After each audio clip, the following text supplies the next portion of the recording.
Welcome to EnduringTechnologyPress.com. I'm Eric, and we're here in the middle of summer, and that means a couple things. It means, in part, we've got our glorious tomatoes already coming out of the garden, and we're getting the larger ones out. They're just beautiful, like this Sasha's Alte. Probably mispronouncing that, but wonderful tomato, heirloom tomato from Siberia. And that means too, with the tomatoes comes the time for bacon and tomato sandwiches.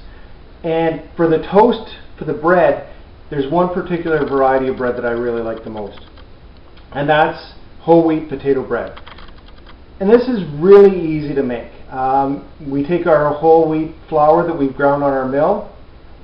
We use very much the same recipe as we would for our standard whole wheat recipe, which you can find on the website. The difference is we substitute a cup of the whole wheat flour with a cup of mashed potatoes.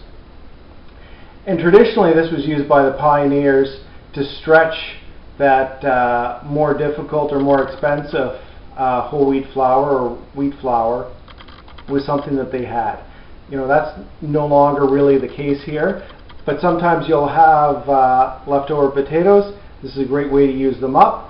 Or in this case, I like it so much that I actually made up a batch of mashed potatoes, a cup and a little bit, just to do this bread. One of the great things about this is because those potatoes don't have the gluten, you get a slightly heavier bread.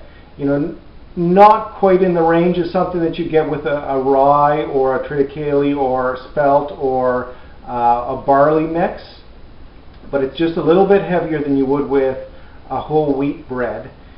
But those potatoes add a lot of moisture, so you've still got a really nice grain structure, and they energize the yeast. So you've got a really nice grain and crumb structure, a little bit more density, and the potatoes also add a lot more moisture. So it's just a perfect combination to toast, to use in bacon and tomato sandwiches.